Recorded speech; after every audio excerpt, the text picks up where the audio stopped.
What's Nebraska's strategy in the transfer portal? Are they banking on development or are they opening up the bank?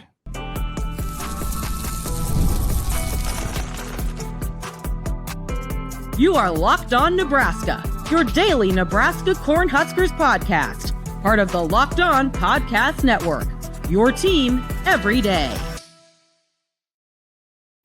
Hello, and thanks for making Locked On Nebraska your first listen every day. We are free and available wherever you get podcasts and on YouTube, part of the Locked On Podcast Network, the #1 sports podcast network, your team every day. And today's episode is brought to you by FanDuel, where before tip-off, check the FanDuel app, and you can see what's dropping during NBA Happy Hour each Friday, 5 to 6:30 Central Time. All right, welcome in. It is a special Saturday mailbag episode plus portal talk and Nebraska basketball celebration after a huge Friday night victory against number 9 Michigan State. We will get to that. I'm Mitch Sherman from The Athletic. Connor Happer, 1620 The Zone, is with me again. If you didn't listen to our Nebraska football reaction show to the Las Vegas Bowl defeat against Utah, Happy New Year to everyone. It is January 3rd. We are to the weekend on Monday. I am so happy, Connor, because I will know what day it is again for the first time in maybe 2+ weeks. Yeah, I will know the day. I will be functioning on a normal schedule. It's a reset for all of us, I think, which will be good, but still 2 more days. I went back and did my regular show on Friday, and it felt like Monday. And then I was like, okay, so what a week of work that I just put in. So it'll be good to get back to some normalcy to start the week next week. I was navigating the friendly skies on Friday. As I mentioned to you, on exactly 0 minutes of sleep after the New Year's night Sugar Bowl, which turned out to be a great assignment. I was a little bit bummed, I will be honest with you, that I wasn't going to get to go to Vegas. Mostly because it's Vegas, but also I wanted to see Nebraska play its final game of 2025 in person. And the Athletic sent me to the college football playoff quarterfinal game. We did our Nebraska reaction show. I was in the hotel room in New Orleans. There will be no housekeeping service interrupting the podcast today. I don't think. No, you never know. That is not going to happen. So 0 sleep. I finished working at 4:30 in the morning on January 2nd from what was maybe the best football game I've ever seen in person. If you consider the circumstances, I don't know. In the 90s, I might put the Nebraska Miami game from the 1995 Orange Bowl above that, but that was a lifetime ago. And this one being in the college football playoff and to see it come down to not a chip shot, but a 47-yard field goal where I will say this. If you are a Nebraska fan and you are looking at the portal right now and you are wondering, are there quarterbacks out there, whether they're above the radar or under the radar, who can completely turn your team around? Yes. Look at Trinidad Chambliss, the guy from Ole Miss, who didn't start the season number 1 at that position, but unseated Austin Simmons, who's now in the portal, the beginning of the year starter for the Rebels, and turned into just a superstar where he was out there making plays that you could almost not believe if you weren't seeing them with your own eyes over and over against Georgia, the Georgia defense. Now Chambliss has big time pieces around him with a great running back and very good receivers, but it can be done. You can overhaul that thing, and Ole Miss was good last year, but Ole Miss is an example of what the portal can do. Saw Prince Will Umanmielen. He had a nice game. The former Nebraska defensive player had a nice game. He was brought into the interview room after the game, so that was like an interesting moment to see Prince Will, and of course Kewan Lacey, the former Nebraska commit who started his career at Missouri and ended up being an All-American for Ole Miss this year. So a lot of memorable trip for sure, and very little sleep. I didn't make it in person to watch Nebraska basketball on Friday night because I needed to be like partially comatose to just ready to go to bed as soon as it ended. I didn't either, but I think I heard the crowd from Pinnacle Bank Arena from my house. So on the missed free throw at the end when it was 58-56, which turned out to be the final score, and Nebraska got whistled for a foul. Price Sanford did with 0.7 seconds left on the clock on kind of a ticky tap touch of the wrist on an almost desperation shot by the Spartans, and it turned out not to matter. The missed free throw set the roof. Set the roof ablaze at PBA, and Tom Izzo was great in the post game. Said that he wished that he would have been trampled by the crowd because that's how much he enjoyed watching what Nebraska basketball is doing right now. Do we have any basketball questions in the mailbag today? Anything, or should we just comment on this now, right at the start? On it before we start the mailbag. No, there were no basketball specific questions. You all should bring those to us. Like, if you care about it. Like this is now prime time. There has never been a better time to talk about Nebraska basketball than when things are a bit depressing with the football program. And Fred Hoiberg's club is 14-0, probably going to be ranked in the top 10 on Monday before a huge test on Monday night going to Ohio State, which is a good basketball team. Yep, get ready because the next time we do a podcast, the next time you'll listen to one of our podcasts, Nebraska basketball will be in the top 10. Which will be awesome. And all the bracketologies, you'll see that re-debut on Monday. It'll say Nebraska's a 2 seed or a 3 seed. Three seed? What do you think? Something like that. Unbelievable. Which is amazing. They have, obviously, I mean, they're one of the few undefeated teams left in the country. They have the longest winning streak. They have, so because of that, they have one of the best resumes. And now they've had a win at Illinois, and they've had a win at home against Michigan State, which are 2 top 15 type of teams. And they did it. We're recording this on Saturday. They did it last night in a very gritty, grimy, possession by possession style that, I don't know, going into the game, you would have said, all right, well, Nebraska's probably going to have to shoot the 3 pretty well in order to get this done tonight and get some open shots. And they won on Michigan State's terms, which is even more impressive for Fred Hoiberg's group. They won again. And we're in January now. This is still a thing. They won because they were more connected than the other team. They won because they are not particularly athletic, but they are in your face and so assignment sound on defense. And so for all the people who are talking about the comparisons for Indiana football to Nebraska basketball last night, I see it. I not projecting in what they can do going forward, but how they play. It is precise, exact, and focused, and it's so impressive to watch. They don't have the basketball version of the Heisman winner on their team. There's a difference between Indiana football and Nebraska. I don't basketball. know, man. They might. I might disagree with you on that. You're going full mast here. Rink Mass is Fernando Mendoza, and Fernando Mendoza only happens because of the things that they do as a whole, right? Fernando Mendoza is a product of the sum of the parts that Indiana is. And I think Rick Mass is the same thing. He gets to be the face of it. But he probably is that guy. He's probably going to be first team all Big Ten. I mean, they're 3 games into the 20-game Big Ten season, so it's a little premature, but the way that he started and like the things that you hear from Izzo and Brad Underwood and others talking about Rink Mast and even being said nationally now, it leads you to believe, like, I mean, if Nebraska comes anywhere close to keeping this up, like Rink Mast is going to get All-American consideration. So, and if you're, that's the, I don't think he's the Wooden Award winner or the Naismith Award winner, but he's very good. And it's really cool to see him as like the face of this thing, because he's such a great guy. And it's a cool story with him being in college for 28 years and, coming from Bradley. And it's just, it's a lot of fun. I think a lot of people around the country and around the league are enjoying seeing Fred Hoiberg have this moment, including Izzo, who is like Fred's biggest promoter, and was again last night in Lincoln. Yep, and just so we can comment on the story of the day, or the talking point of the day, I believe, I don't know how you feel about this, Mitch, at all. I'm going in dark here. I think storming the court is fine under any circumstances. Like you're partying. It is a show. And it doesn't particularly bother me that Nebraska was only 4 spots behind Michigan State in the rankings. Storm that puppy.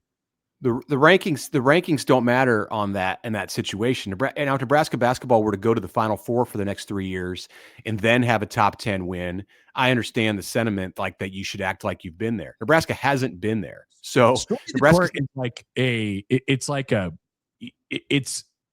not even like a planned, like the good ones are just organic, and that felt organic. Yeah. Like it just felt like the result of that game, and maybe decades long of just not experiencing anything like this. So, and my response would be to run onto the floor. I would have maybe taken my shirt off too. Yes. And it finished in a dramatic way where, it came down to the wire. It was undecided with 1 second to go in the game who was going to win. So those are absolutely the kind of games where it can happen organically. And then other people maybe walked into the arena, Nebraska fans who sat in the lower section with the knowledge that this was the first ranked versus ranked matchup in Lincoln since 1991 and said, hey, if they win this, we're going to storm that puppy. So, and that's fine too. Yeah, I got no problem with it. Izzo had no problem with it. I think the Nebraska fans enjoyed it. Like, let's not overthink this and say that this is it. No, it was great for Nebraska to have that kind of a moment, and totally fine with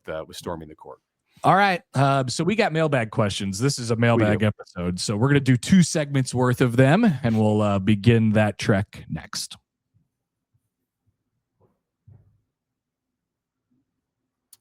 All right. We got a word right now from Rugiet. We should talk about something that most men do not bring up, but absolutely should. There's stress from work, from money, from life, and it doesn't just switch off because it's nighttime. And when it shows up, that stress at the worst possible time, Rugiet Ready is designed to help you take back control. Rugiet Ready is next generation prescription treatment created to both support the brain and the body so you can feel present, confident, and ready when the moment matters. Rugiet Ready combines 3 clinically proven ingredients in 1 mint that dissolves under your tongue so it absorbs fast. That's right. 3 clinically proven ingredients in 1 formula designed for both mental and physical readiness. What happens is you connect with a board-certified doctor online, and everything ships discreetly to your door. It's easy to understand why more than 150,000 men have already made the switch. Most men, it takes about 15 minutes to be ready. You can stay present, confident, and in control when that moment is right. So if you've been thinking about it, take the next step. Now is the time. Head to Rugiet.com/lockedoncollege. That's Rugiet.com/lockedoncollege to get 15% off your first order.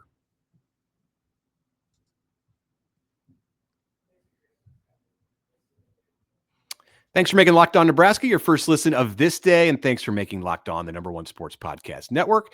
Mitch Sherman, Connor Happer with you. All right, to the mailbag we go from Jordan. He says, hey guys, I want to bring up something that I've noticed about Nebraska football fans. It feels as if the level of merit in general has significantly dropped. I saw so much poor quality behavior and commentary from people, even from friends who were upset about this season in the bowl game. Fairy tales like Indiana make fans even more antsy, but the level of frustration lately and the impetuous nature of this fan base is becoming very ugly and irritating. I can even see it leaking into some media. I by no means will ever blame the fans for the performances in the past decade and beyond, but this nonsensical nature has changed drastically over the last 5 years.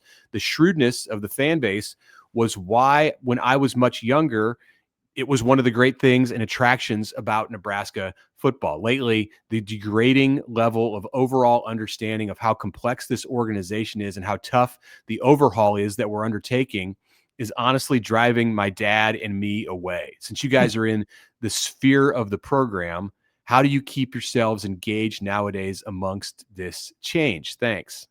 Well, wow. Jordan, you told us how you felt. I think that most of that, the ugliness and whatever is pretty routine. I mean, that's just frustration boiling over from years and years and years. And probably it keeps compounding at this point. I think he makes a good point about, we've seen a lot of coaches come through now and try to explain what they're dealing with and the things that they're fighting against. And it's stuff that, nobody really thinks about. So I guess my answer would be you're probably more frustrated the more you put into it, right? Like the more you pay attention to it, the more you know. is going to also, result in your higher frustration level at the end of things. I think there's a lot of people out there, probably some who are listening to this podcast right now, who are just like, yeah, I mean, I watch the games and I'm mad about it, but like, I don't follow it every single day. So it's hard for me to really be that invested in it. So it probably depends on your level of investment in this entire thing. But like for us, it's tough to deal with people who are just mad at everything. I get this a lot. You get this a lot. Yeah. We both seem to be some sort of like lightning rods to these things for a variety. Anybody in the media, but I mean, you specifically host a sports radio talk show, and I know you get calls from people whose whole thing it is just to be mad, and that's kind of where we're at in society as a whole. Jordan, like you could have just like subbed out the words Nebraska fans or Nebraska football in your message to us and put in something else in the world we live in today, and it would be just as applicable. My suggestion would be, and what I try to do, not very well at times, it's just like stay away from social media. Like that's where you get it a ton. And I mean, if you go out and actually talk to people, like if I would have went to the basketball game last night, and I'll go to one the next time Nebraska's at home, or you're out at could be at a restaurant, and like you want to just talk to people about Nebraska football, you're generally going to get a little bit more of a reasonable tone. I find so. Try to have balance in your life. That's a great. We're going like, and I fear that like this offseason is going to devolve into this like full psychoanalysis mode. So why not just start the 2026 mailbag with that question? All right, let's go to Greg in Broken Arrow. This blew my mind. He says, "New game, same results. We need a lot of expensive help. Thank you. Happy New Year. I will be an octogenarian this new year." Thank you. So Greg, who we hear from in every mailbag, never would have pegged him as being 79 years old. You do a fantastic job, Greg, in Broken Arrow, of having the energy of a much younger man. Yeah, awesome. Congratulations on making it this far. Expensive help. I think there's going to be some more questions about this idea. So I'll set the tone for this and see what Mitch thinks here. So I talked about this on Friday on my show. Like people are like, hey, they just need to go out and they get the most expensive people. And we'll talk about, Kenny Minchey, I'm sure a little bit later on as we go on throughout the show today. And people are like, well, this guy, come on, he's never really played before. What's the difference between him and Latif? And I feel like right now, Nebraska is not in the position where they need to go out and, spend money to get these pieces because they're 1 or 2 or 3 or 4 pieces away from going to the playoff. I feel like they still need to build from the inside. I don't feel like they're in a position to make a jump next year, which is disappointing. But I also think it will dictate the way that they spend. I think there's going to be a lot of doubling down on the younger folks on your roster and some younger players out of the portal who probably haven't produced as much. And I hope people, understand the why on that. And I would support that, but I feel like people are going to be disappointed when they go out and get dudes in the portal who aren't all Americans. You know what I mean? Yeah. Plus they're going to have to add like 20 players. I think that if I was going to set an over under on the portal haul for Nebraska this year, I'd probably put it about there right now. And we haven't seen a ton of entries for Nebraska since the portal opened. And keeping in mind that I was in a zombie state yesterday. Jalen George entered the portal for Nebraska, and sadly Shake Shack, Jason Michachak, the Dakota kid on the offensive line. He tried offensive line, he tried defensive line, been in the program for a couple years and wasn't making it into the starting lineup. So understandable why Shake Shack is leaving Nebraska, but there's going to be more. When does that come? I don't know. It could be like 5 minutes from now. Here we are on Saturday, headed toward the afternoon. It could be Monday, but you're going to see some names from Nebraska for certain go into this. I'm surprised that there wasn't a bigger like shoe to drop on Friday, but we will see. So, all right, let's go to another question. We will talk about Kenny Minchey here in a few minutes, but Ted in Wimberley, Texas. My question is this: looking back on the 2025 campaign, what were we missing more of? Dudes, meaning high-level talent, or development of the players that Nebraska had? I know it's not either or, but all spring and summer, we heard about the studs that Nebraska has, and then once the season started, the discussion shifted to how they're not developed, they're not ready. As a follow-up, what's more important in this offseason, dude acquisition or development? Looking forward, I think, to the portal craziness. Keep up the good work. Yeah, I would rather go from the inside out. I think that's where Nebraska needs to be, and I feel like that's how I've always felt how Matt Rhule wanted to build it, and it just hasn't happened much over the last 3 years, or 2 years, I guess, for a variety of different reasons. So I would say that the development part is more important, and then you start worrying about the game changers and the players that take you to that next step. But I still feel like Nebraska needs a little bit more of a solid base underneath of its feet by now.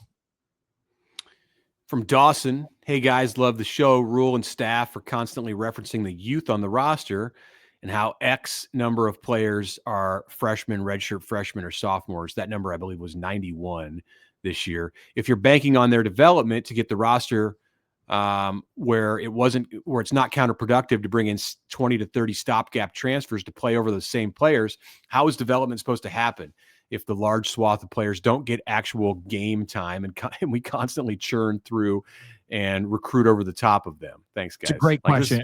It's a perfect point. I mean, that's exactly right. I would say. So that's exactly right. The first thing is you have to sort of let those guys go. And I felt like that was happening in the first year. There was a whole bunch of young guys, especially let them play. Yeah, absolutely. And then some left, and I think Nebraska's timeline accelerated from, you felt like you were closer maybe than you actually were. And it felt like that kind of stalled out. So yes, I think that is the right analysis on what's happened. Sadly, after 3 years, Nebraska's still trying to figure out what kind of a program it wants to be. And they can say what kind of a program they want to be and be consistent in that message, but then they have to actually go out and act that way. And we've not seen that done consistently.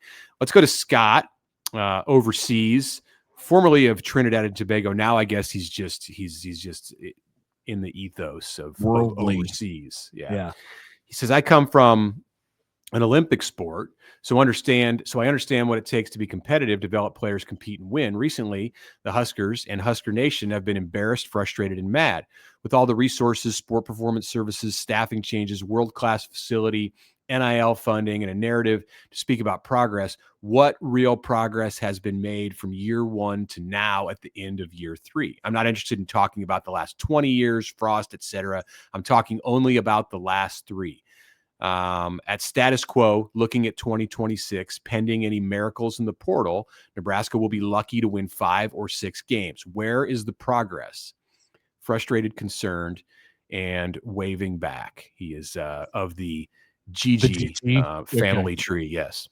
Yeah, I would say that the culture is better. I would say that the organization inside of the, as Scott mentioned, the arms and the legs to it, like inside of the walls. But a lot There's of that adults in the room.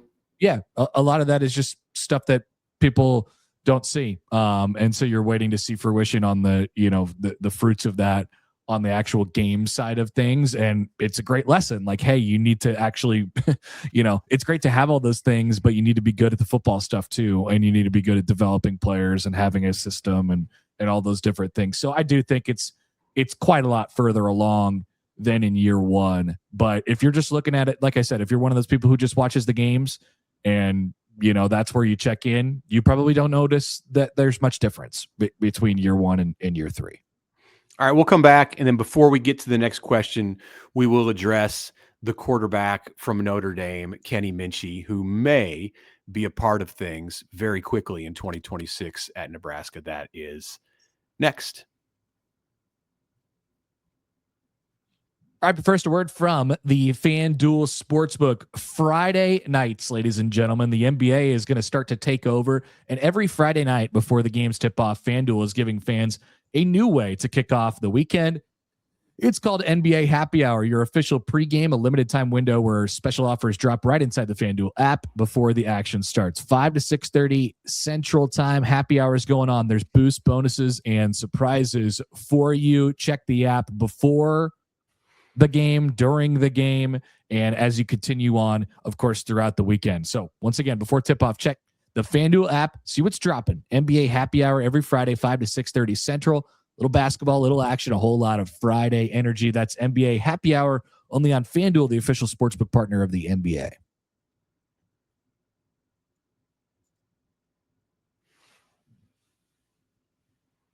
All right, welcome back. Connor Happer, Mitch Sherman with you. Let's get through as many more questions as we can here on this mailbag. Michael in Stillwell, Kansas. Love the show. Longtime fan coming from Stillwell. All right, awesome.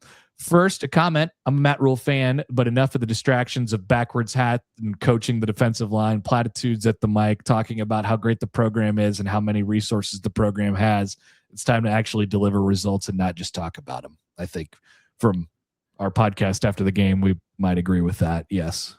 And his question is? Yeah, the question is, when you see programs like Tulane, North Texas, James Madison hit the top 25, when is it time to put the program on a timeline to deliver similar results?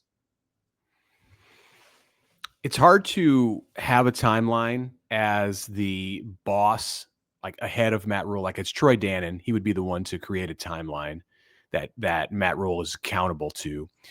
It's hard to have that timeline and have teeth behind it and consequences when you have just extended your coach. And I'm not against what Nebraska did. I think it was a very smart type of extension in that Nebraska did not pay him any more money for the years that he had left on his contract, and it did not give him a raise in the 2 years that it added to the end of his contract. That needs to be said. I think there are national talking heads who have jumped on the fact that Nebraska lost 5 of 7 games to end the season, starting right around the time that it extended Matt Rhule, and said, this is an example of all that is wrong with college sports and college football. I will tell you, there's much more wrong with college sports and college football than what Nebraska did to lock up its coach and try to create more stability amid an environment that at that moment looked like he might be headed out to take another job. That said, when you do that, it's difficult to create a timeline. We're going into year 4. Like when Nebraska, by the time Nebraska gets through year 4 into year 5, we could have said this a year ago or 2 years ago. You've got to be showing progress. And in some ways, Nebraska has been showing progress. You can point to things that show progress. And then you can look at the last 3 games and say they lost by 73 points and got blown out 3 times by teams that are not in the college football playoff. And not really, I mean, Utah was semi-close to making the college football playoff, but it got the doors blown off by Texas Tech, which then got its doors blown off by Oregon, which is on Nebraska's schedule next year and should be better next year than it is this year. And the Huskers have to go there to Eugene in their own conference, in addition to playing the teams that were 1 and 2 in the seedings this year. So the hill is steep to climb. And I think you have to consider the hill ahead of you, the mountaintop, in order to set some kind of a realistic timeline. I don't know what that is. Like, all right, arbitrarily, Nebraska needs to be really good, making progress toward the college football playoff by year 5 under Matt Rhule. But what does that even mean? Because what happens if they're not? Yeah, you just want to see that it's going forward. And you know, maybe people are willing to give them a little bit more time or be a little bit more lackadaisical on the idea that, hey, I understand the things that you had to fix at first and all those different things, but we're getting to the point where it needs to be seen instead of heard. So I wouldn't have an exact timeline either, but you know, you're going backwards when you see it. And and so next year is a big year for that. Before we get to Scott in Windsor, let's just take 60 seconds here and acknowledge that you need a quarterback in order to make all this stuff happen. Nebraska has TJ Lateef, its only quarterback on scholarship, as things get revved up here in January. But word came out on Friday that the Huskers are involved with Kenny Minchey, who was a third-year sophomore this season at Notre Dame, lost out in August in a tight race. Saw the video that emerged from South Bend back in August with Marcus Freeman telling Kenny Minchey that he was not the starter and they were going to go with CJ Carr. And it was interesting to watch when you consider that Nebraska might have that guy on his roster. So Minchey is from Hendersonville, Tennessee, 6'2", 204 pounds. This season completed 20 of 26 throws for 196 yards, no touchdowns, no interceptions. He can run. He's not a runner, but he is a mobile quarterback. He is, trending in the direction of a dual threat, like the best case scenario. The guy that I watched on Thursday night, Trinidad Chambliss, with the ability to just make plays, like that's the kind of player that Kenny Minchey could potentially be. He was a four-star prospect in the class of 2023, the year before Dylan Raiola came to Nebraska, picked Notre Dame. He was committed to Pitt in the early part of that recruiting cycle. And then interestingly, or not interestingly, not surprising at all, was pursued by Houston in that period too. So he has a connection already to one Dana Holgorsen. There you go. So yeah, and the bottom line, I think, for people is he hasn't been the full-time starter at any point in his career. In his 3 years, he threw 26 passes this past year, all in backup duty. He played less than TJ Lateef. And I think you throw him in a room with those guys, you probably add another one again, and you say, all right, we'll see what happens. It's a competition. I love they wouldn't be bringing him in to be the predetermined starter. It's a competition. So. You could maybe assume that, but it would be like a Casey Thompson kind of thing, or correct. Like he would immediately become like the favorite. I would say for sure, definitely. For sure the favorite. But Lateef would have a shot. Absolutely. And I love that he's got 2 years available. I like that Nebraska can potentially start him this year and then have him for his senior year, and that's the perfect piece in place. Yeah.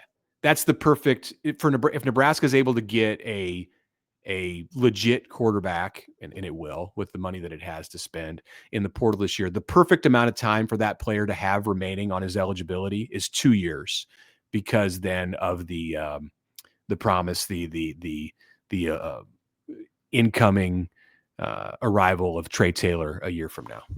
Yep. All right, back to the questions here. We got probably time for a couple more. Let's see. Scott Windsor, is that where we're at? Let's do Scott. Okay. I hate the direction college football is going, particularly with the transfer portal and its timing. I agree with you, Mitch. The portal should be open sometime in the spring, not during bowl season. To me, bowl season is a continuation of the current season.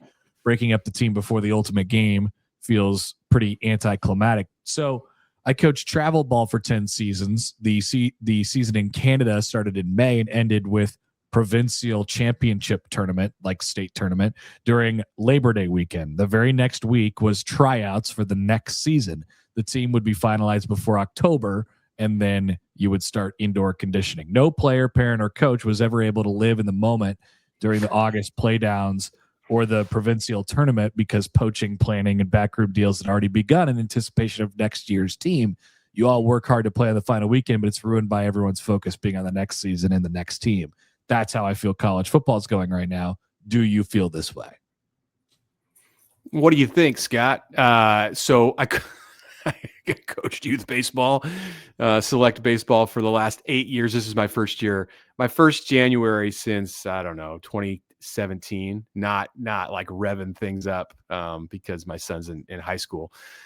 Yeah, that's not limited to Canada, what you just described. And I think it is a good analogy. It's a good comparison to college football. The only sport that I can think of at the major college or professional level where you're contesting the postseason at the same time that the coaching carousel and the roster reconstruction for the year ahead are also taking place. It's stupid. And it happens. It's what's going on. It's what's been going on for the last 6 weeks of this sport. Mm-hmm. Mm-hmm. And it's also human nature, and somebody's going to do it. And so that means everybody else has to do it, because the college football has always been about finding edges and then everybody else doing the same thing, and then somebody else finding another edge. If you're not, as long as people are doing it, it'll keep happening. If you're not connected to what's happening nationally in the sport, I think most people watch the quarterfinals this weekend. The Ole Miss situation that I was documenting on New Year's Day is just bizarre moving forward into this week, where the Rebels are having their best season ever, and they're headed to the Fiesta Bowl to play Miami for a spot in the college football national championship against Indiana or Oregon. And the focus for them, for Ole Miss at this moment, is whether the 6 assistant coaches, including their offensive coordinator, Charlie Weiss Jr., are going to be with the team this week. The game's Thursday, January 8th, like 5 days from now. Crazy. And people don't know if those 6 coaches who are leaving after this season, or have already left somewhat to go to LSU with Lane Kiffin, are going to be coaching the team as it plays in the biggest game by far in school history in Glendale on Thursday night against a ferocious Miami defense. It's like that right there is like exhibit one of what is just insane about how this sport and the calendar works right now. So we feel you. We feel your pain, Scott, and I think everybody out there kind of understands. Last go question. Ahead. If you, I don't have an answer to this. Here's Matt in Omaha. Did I miss a controversy where Matt Rhule offended Vegas and had to apologize at the end of the press conference? I certainly saw the press conference and him apologizing. He did. He had this like heartfelt apology to Las Vegas, and saying that he was sorry that he said something like negative about the city, because it had been a great experience for Nebraska to spend time in Las Vegas ahead of the bowl game, and his wife and daughters gave back to the Las Vegas economy with their shopping that they did while Nebraska was there for the bowl game, and they were going to be staying in Las Vegas for a couple extra days after the bowl game. Like, hey, don't you have a portal to administer here back in Lincoln? But whatever. Maybe you can do that on the phone. I don't know. It's not like there's urgency or anything like that. Yeah, I guess I heard that too. I didn't.